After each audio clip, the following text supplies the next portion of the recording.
So you may have heard that our unconstitutional co-president, Elon Musk, may be leaving the criminal Trump regime, or at least pulling back, not spending as much time destroying the federal government by illegally firing people and closing down departments and cutting spending that had been appropriated by Congress. And there's lots of reasons that have been reported as to why he might be pulling back or leaving the administration or the criminal regime. And some of it is that he doesn't like all the criticism he's been getting. Mr. Tough Guy with the chainsaw, this guy who tries to shame and harass people on his social media platform. I mean, he is really a nasty, vicious little troll of a man. But now that he is the target of criticism, he doesn't like it, and he can't take it, and it's not fair. So he's going to take his toys and go home. Another reason, obviously, why he might want to disentangle himself, or at least publicly do so, from the criminal Trump regime, is because his business interests have obviously suffered greatly as a result. And it should have been easy to see that coming. When you get into bed and you attach yourself at the hip with the world's most hated person, Donald Trump, you have to expect some blowback. And you have to expect that that's going to have negative consequences for your business interests. But apparently the genius didn't see that one coming. So now he wants to spend more time trying to salvage what remains of Tesla and some of his other businesses. Of course, some of his businesses are doing really well because he's getting no-bid contracts for SpaceX and all this other stuff because of his connection to the criminal Trump regime. Anyway, that's not really what I want to be the focus here. With the reporting of him potentially leaving, it got me to thinking once again about why the hell he was there to begin with. Because this whole DOGE operation is fishy as hell, which I reported on at the very beginning when Donald Trump issued his executive order creating the Department of Government Efficiency. I read it and I reported it on it here on the channel because what the executive order says bears no resemblance to what Musk is actually doing. Really, really fishy. But then we've learned something in the last week or so, which to me may be the answer to why this department was created in the first place. Now, as to the creation of that department, let me say this, because I hear a lot of people saying, have said about this, that it's a fictitious department, that Trump doesn't actually have any authority to create a federal department, that has to be done by Congress. Well, that's true. But Donald Trump did not create the Department of Government Efficiency out of whole cloth. This wasn't a made-up department. He simply renamed an existing department, which had nothing to do with what Musk has been doing. So anyways, let's revisit this executive order. Here's how it appears on the White House's website. It was signed January 20th, 2025. Now, I will put a link to this in the show notes if you'd like to read this yourself. But I just want to highlight a couple sections of this for you. Now, first of all, the purpose. What is the purpose of DOGE? Well, it says right here in Section 1, Purpose. This executive order establishes the Department of Government Efficiency to implement the President's DOGE agenda by modernizing federal technology and software to maximize governmental efficiency and productivity. Now, in that stated purpose, do you see anything in there about cutting spending, firing people, closing departments, any of the things he's actually been doing? No. He's supposed to be modernizing federal technology and software. That's what he's supposed to be doing. You don't hear anything about that. We just hear about the closures, the illegal closures and the firings and the cutting of spending and all this stuff. Nothing about modernizing federal technology, or very little. Okay, let's continue. DOGE structure, section 3. Now this is what's important. Subsection A, reorganization and renaming of the United States Digital Service. The United States Digital Service is hereby publicly renamed as the United States DOGE Service and shall be established in the Executive Office of the President. So as I said, he doesn't actually create a new department. He takes an existing department, the United States Digital Service, and just renames it the Department of Government Efficiency. That was so suspicious to me when I read that back in January. I was like, what the hell is going on here? Why would you do this? Well, let's read just a little bit more of this executive order. Section 4. This is what he's supposed to be doing. This is what Elon Musk and DOGE are supposed to be doing. Modernizing federal technology and software to maximize efficiency and productivity. The USDS, that's the United States DOGE Service Administrator, shall commence a software modernization initiative to improve the quality and efficiency of government-wide software, network infrastructure, and information technology systems. Now let's go here to subsection B. Agency heads shall take all necessary steps in coordination with the USDS administrator and to the maximum extent consistent with law. Of course, all these executive orders pretend that they are in compliance with existing law. They always throw that, have that throwaway language in there. Say, see, we're following the laws. Anyway, so to the maximum extent consistent with law to ensure the USDS has full and prompt access to all unclassified agency records, software systems, and IT systems. So he takes the U.S.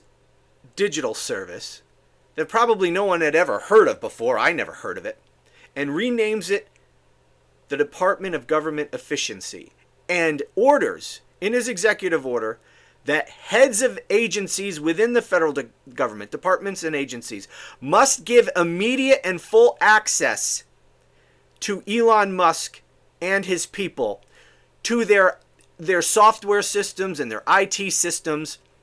That's what this executive order does. That's the purpose of this executive order.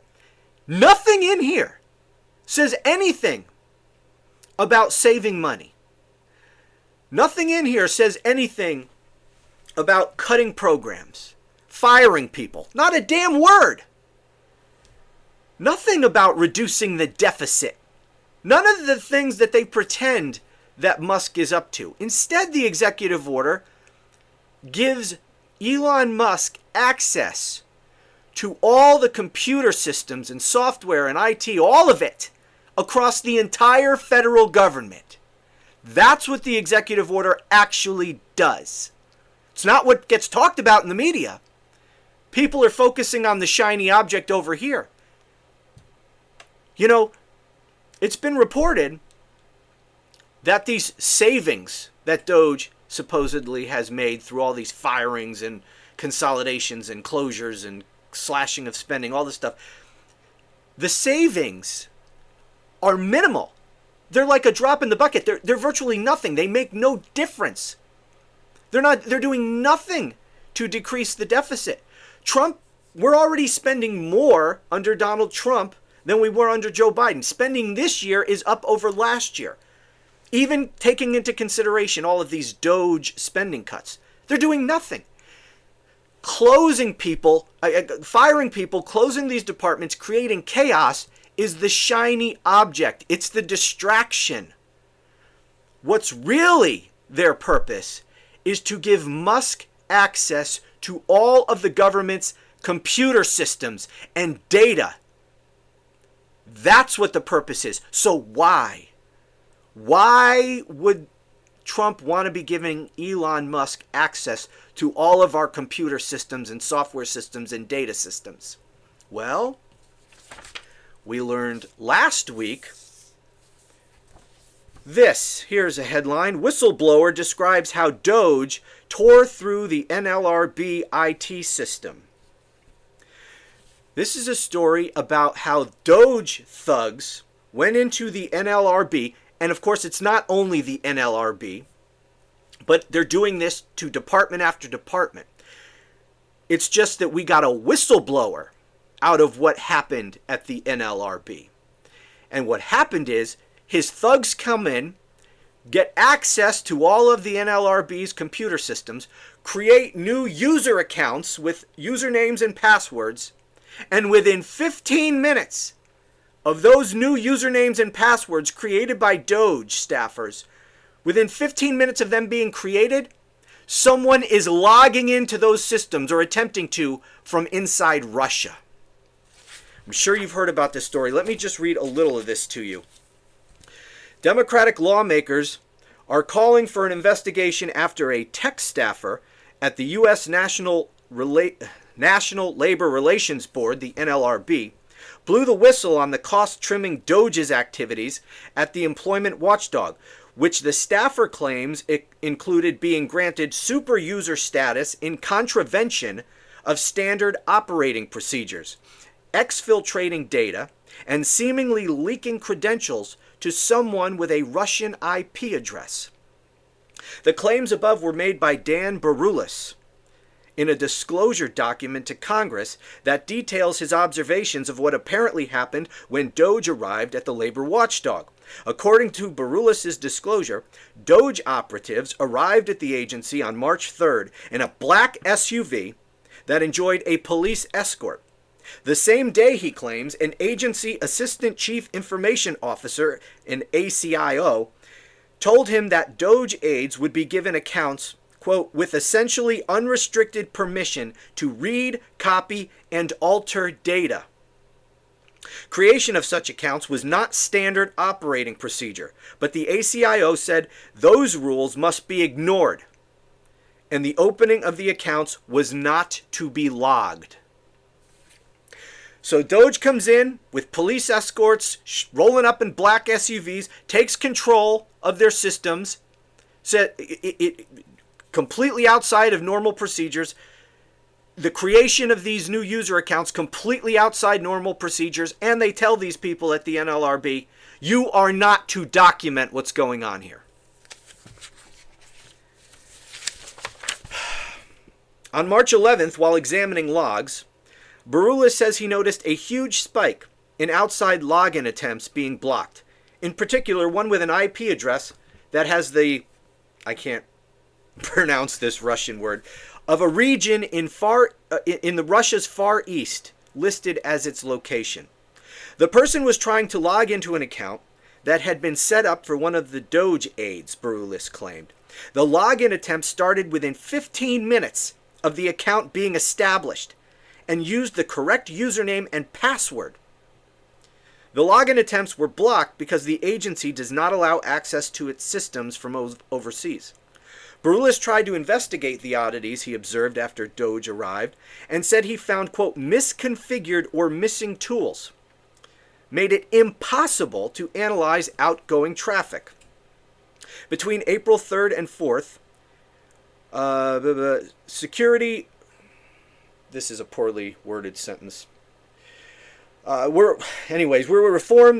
informed that instructions had come down from the U.S. CERT. I don't know what that's the United States Computer Emergency Readiness Team, reporting an investigation that we were not directed to move forward or create an official report. Sorry, I'm trying to make this less convoluted than it appears here. They were told not to move forward with their investigation of these hacking attempts and not to make an official report of this. It was at that point that Baroulis decided to blow the whistle. So let's put these things together. Trump creates an executive order. It's actually one of the very first executive orders that he issues. When was this issued? January 20th. What day was he sworn in as president? January 20th. On his very first day in office, he signs an executive order renaming a department that has access to all of the federal government's computer systems, software systems, data systems, renames that department to the Department of Government Efficiency, that they are pretending is all about saving money, when really it's to give Elon Musk access to all our systems. And we know that starting on day one, these DOGE teams of these political hacks controlled by Elon Musk have been going agency to agency through the federal government, accessing these systems with this power they've been given by Donald Trump with this executive order. Now, the reporting about it doesn't talk about DOGE accessing these systems and why they need access and what they might be doing inside these systems. No, the reporting is all about the mass firings and the cutting government and illegally, impounding funds that had been appropriated by Congress. That's what we're all been talking about. That's the shiny object distraction. So they go in there, they fire all these people, they do all these things knowing the press will talk about that. Meanwhile, they're doing what they're really supposed to be doing. The real reason that these DOGE staffers have been empowered. It's to access these computer systems. At least that's what it looks like to me. And then we have just one example. We get a whistleblower out of the NLRB saying, hey, when these staffers came in here, they accessed our systems, they created new user accounts, and then immediately, within 15 minutes of creating them, someone's trying to log in from Russia. We only know this because someone came forward with a report to Congress as a whistleblower. But is this what's happening in every department that these DOGE staffers go into? They create new user accounts with login credentials and give that to someone in Russia so that they can then access all of our computer systems in the federal government? Is that what's going on here? Meanwhile, we're all distracted by the cuts and the firings? I don't know. That's what it sounds like to me. And by the way, we have a word for that. If that's what's going on, if Donald Trump, and remember, Donald Trump would have cut any deal. He would have done anything to win re-election. This was not about being president again for Donald Trump. Not primarily. The most important reason Donald Trump was running for president was to stay out of prison. If Donald Trump had not been re-elected, he would probably be proceeding to a jury trial on the insurrection-related cases in front of Judge Chutkin probably in the next couple of months.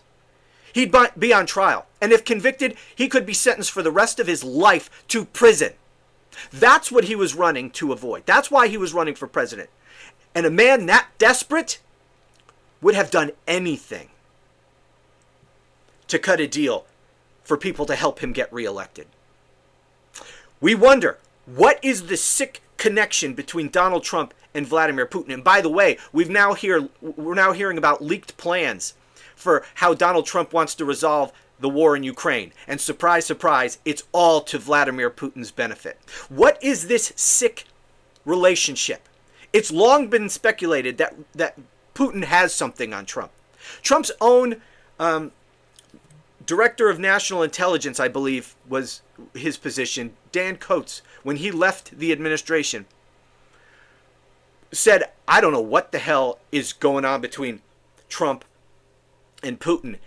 It's as if Putin has blackmail evidence over Trump because Trump controls Putin. This is what Trump's own Director of National Intelligence said about the relationship.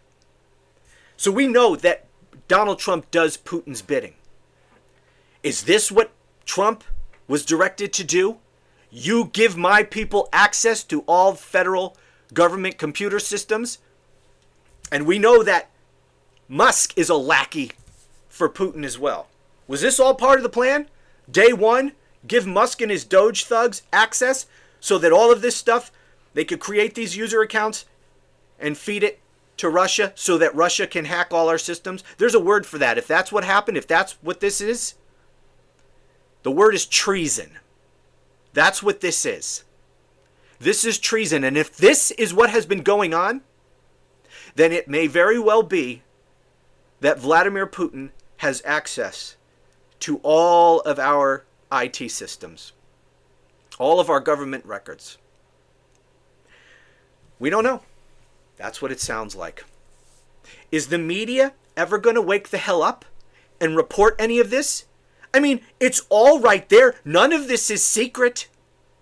I'm not saying definitively that this is what happens. I don't have the ability to confirm my suspicions here. Where's the media? They can't read an executive order? Am I the only one that has reported on what this executive order actually does? I'm the only one that I've heard.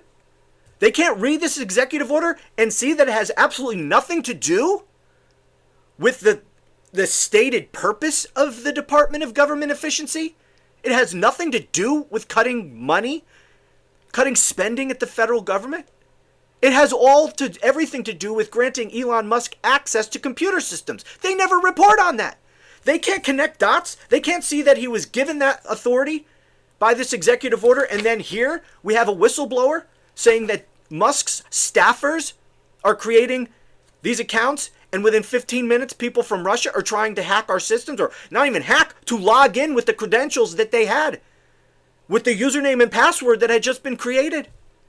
They're trying to log in from Russia. Where's the freaking media? This could be treason, the greatest treason in American history, giving access to all of our IT systems to Russia. Is that not worthy of some investigation? Is the media going to do it?